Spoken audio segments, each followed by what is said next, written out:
welcome to Sister Wendy's tour of European art history. Art is a mirror that reflects the era in which it is created. In today's episode, we will delve into 6 artistic eras and explore examples, themes, and techniques of each. The Renaissance was a time of intellectual and artistic rebirth in Europe. Gone were the days of silent and harsh piety as art moved from the monastery to big European cities, changing the artistic world forever. We invite Professor Kathleen Richards to show us one of the many examples of Renaissance art and explain some of the common themes used in the era. One of the most famous works of art, the Mona Lisa by Leonardo da Vinci, is a classic example of Renaissance art. Da Vinci focuses on the theme of humanism, popular in the time of the Renaissance. Humanists looked back upon classic works of ancient Roman and Greek artists and tried to recreate the beauty and grandeur of their works.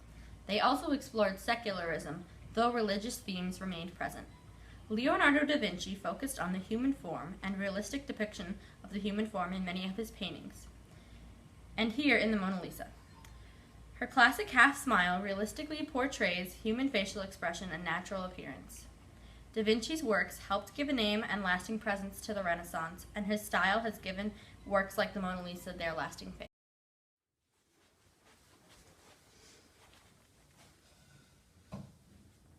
Surfacing in response to the Protestant Reformation in the 1500s in Europe, Baroque art arose and gained influence first in the Catholic Church as a method to regain popularity. Knowing that the majority of the European population at the time was illiterate, the Catholic Church decided to use art that staggered and overpowered the senses of the viewer to draw back interest. We now invite Professor Alana Rapp to explain a Baroque Caravaggio masterpiece. Here we have an excellent example of a Baroque painting by Caravaggio, Judith beheading Holofernes. This exquisite piece is a wonderful example from the Baroque era, occurring between the 1500s and the 1800s in Europe. The Baroque era was an artistic movement that was characterized by a central aim of the involved artist to engage the viewer both mentally, physically, and emotionally. The works often include dramatic lighting, frequently focusing upon the faces and expressions of the people in the painting, and a dark background. It was also not unusual for the contents of the painting to be considered imperfect or even grotesque. Baroque paintings can also be often seen containing religious themes or scenes. Baroque art was used by the Catholic Church during the Catholic Counter-Reformation. Elaborate, dramatic, and religious themed, these works hung in churches in an attempt to glorify Catholicism and draw the interest of the public back to them.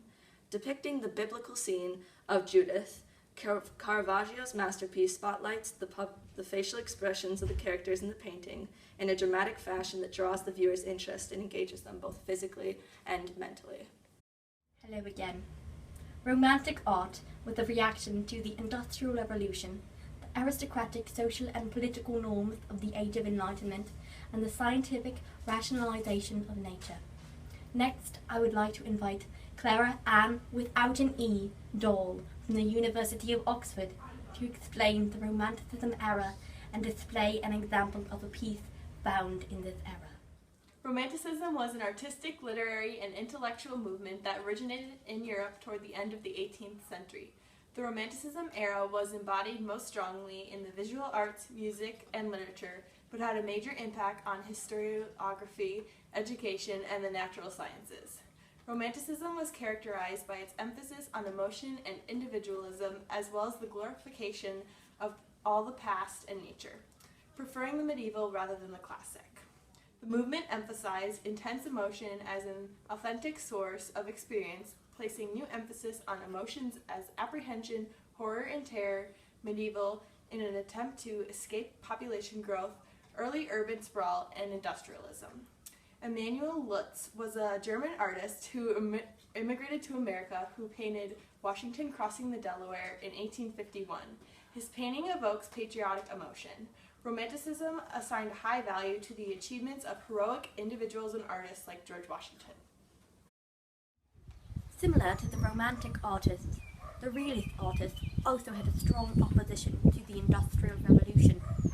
Next, we will invite Dr. Ayla Pavelka to explain the Realism era and provide an example of a piece that properly portrays the themes and techniques of the realism era. Here we have an extraordinary example of a painting from the realism era of the late 1800s. Realist painters were strongly opposed to the Industrial Revolution, as this was a form of art that gained steam with the Second Industrial Revolution.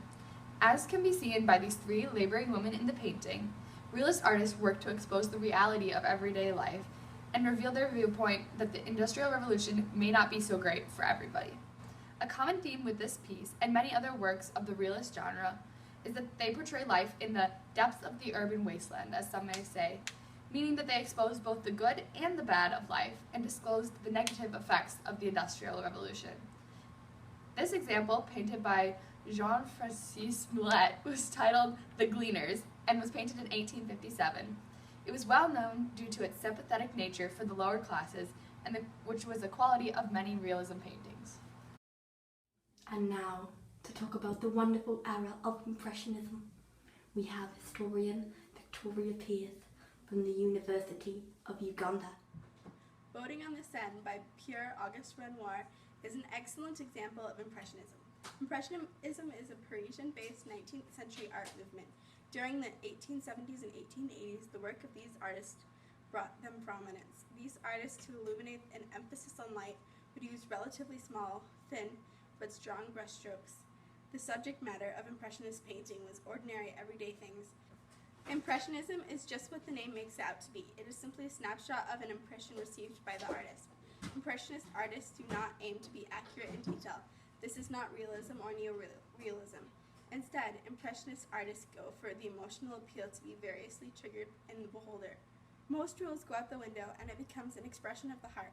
And this painting exhibits a masterful use of small brushstrokes to capture all the depth of the water, the blades of grass and even their grains of sand on the beach. Light and luminous color are everywhere. In their white dresses, the white sail, the houses, and all the reflections on the lake masterfully shine through the brushstrokes of the artist. The subject matter of the painting isn't anything terribly unusual. It is simply two girls paddling a boat on a lake, which is quite ordinary. Though these artists created a following for themselves over the years, the initial responses to Impressionism were harsh and bitter. Many believed that the artists were unskilled and sold unfinished pieces of art because of the imperfect brushstroke texture. In contrast to Impressionism, Expressionist paintings were not as visually pleasing.